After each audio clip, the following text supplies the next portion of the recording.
দুই বন্ধু চালাকু আর হাবলু দুজনেই সারা বছর গায়ে হাওয়া লাগিয়ে ঘুরে বেরিয়ে পুরো বছরটা কাটিয়ে দিয়েছে। এবার পরীক্ষার ডেট বলে দেওয়ার পর দুজনেরই হুঁশ ফিরল যে সারা বছর তো কিছুই পড়া হয়নি, আর মাত্র কটা দিন বাকি পরীক্ষার। এই কদিনের মধ্যেই যা করার করতে হবে। কিন্তু এই অল্প সময়ে প্রিপারেশন করার জন্য চালাকু আর হাবলু দুজন সম্পূর্ণ আলাদা রকম পড়াশোনা করার মেথড বা টেকনিক বেছে নিল। এরপর যখন পরীক্ষার রেজাল্ট বেরোলো তখন দেখা গেল হাবলু মাত্র 40% মার্কস পেয়ে কোনো রকমে পাস করলো, কিন্তু সেখানে চালাকু 80% মার্কস পেয়ে র্যাঙ্ক করে পাস করলো। তো চলো জেনে নি চালাকু আর হাবলু ঠিক কী পড়াশোনা করার মেথড বা টেকনিক বেছে নিয়েছিল, যে কারণে দুজনে একই সময়ে পরীক্ষার জন্য প্রস্তুতি শুরু করা সত্ত্বেও ওদের পরীক্ষার ফলাফলে এত পার্থক্য এসে দাঁড়ালো। পরীক্ষার ডেটটা জানার পর টেনশনে পড়ে গিয়ে হাবলুর যেন মাথাটাই কাজ করা বন্ধ করে দিল। ও আগে পিছে কিছু না ভেবে হাতের কাছে যে বইটা পেল আর সেই বইয়ে যে টপিকটা পড়তে একটু সোজা লাগলো সেগুলোকেই আনাতাবড়িভাবে পড়তে শুরু করে দিল। হাবলু ভাবলো এখন প্ল্যান প্রোগ্রাম বানাতে গেলে আরও সময় চলে যাবে, তার থেকে যেটুকু সময় আছে তাতে সহজ সহজ টপিকগুলো অন্তত পড়ে মুখস্থ করে চলে যায়, তাতে যা হওয়ার হবে। আর দুঃখের বিষয় সেই সহজ টপিকগুলো থেকে পরীক্ষায় স্বাভাবিকভাবেই খুব কমই কোশ্চেন আসলো, যে কারণে হাবলুর রেজাল্টও খারাপ হয়ে গেল। সেখানে পরীক্ষার ডেটটা জানার পর সবার প্রথমে চালাকু কি করলো, হাতে আর কতদিন সময় আছে সেটা হিসাব করে নিয়ে সেই অনুযায়ী একটা প্রপার স্টাডি প্ল্যান তৈরি করলো।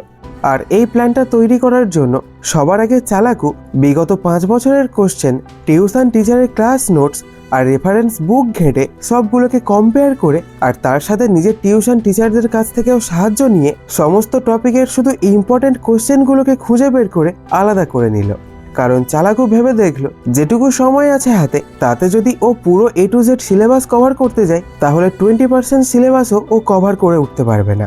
কিন্তু অন্যদিকে এটাও তো সত্যি যে কোনো চ্যাপ্টারে যদি মোট 100টা কোশ্চেন থাকে তার মধ্যে 20টা কোশ্চেনই এরকম আছে যেগুলো এক্সামে আসার চান্স সব থেকে বেশি।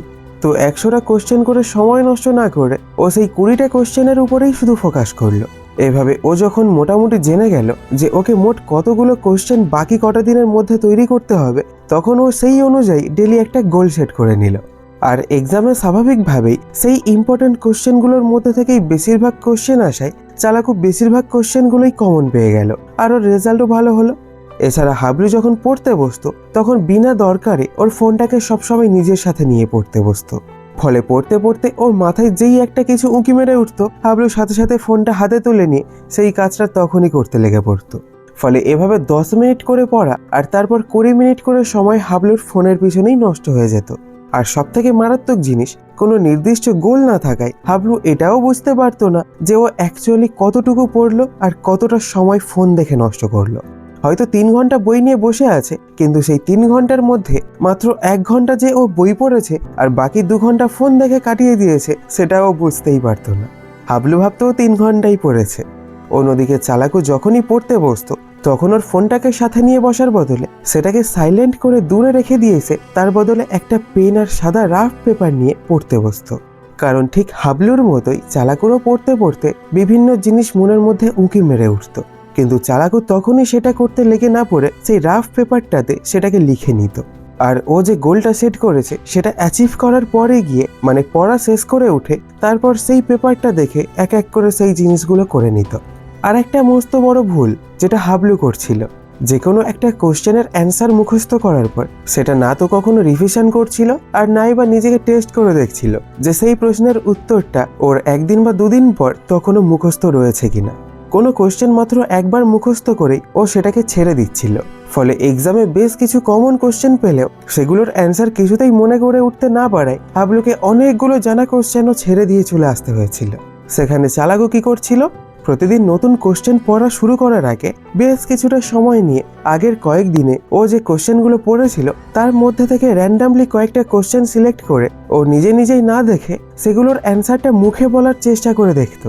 এভাবে নিজেকে টেস্ট করতে গিয়ে যদি কোনো কোশ্চেনে আটকে যেত তাহলেও তখন আবার সেই কোশ্চেনটাকে রিভিশন করে নিত। আর এইভাবে রেগুলার বেশ কিছুটা সময় রিভিশনের পিছনে ইনভেস্ট করে তারপরেই চালাকু নতুন কিছু পড়তে শুরু করত। কারণ চালাকু জানতো যে ও যেগুলো অলরেডি মুখস্থ করেছে সেগুলো যদি আবার ভুলে যায় তাহলে ওর পুরো পরিশ্রমটাই বৃথা হয়ে যাবে। তাই নতুন আরও কোশ্চেন মুখস্থ করার থেকেও বেশি যেটা ইম্পর্টেন্ট সেটা হলো অলরেডি যে কোশ্চেনগুলো পড়ে একবার মুখস্থ করা হয়ে গেছে সেগুলো যেন মনে থাকে। ফলে এক্সামে যে কটা কোশ্চেন চালাকু কমন পেয়েছিল সেই সব কটা দারুণভাবে অ্যান্সার লিখে আসতে পেরেছিল।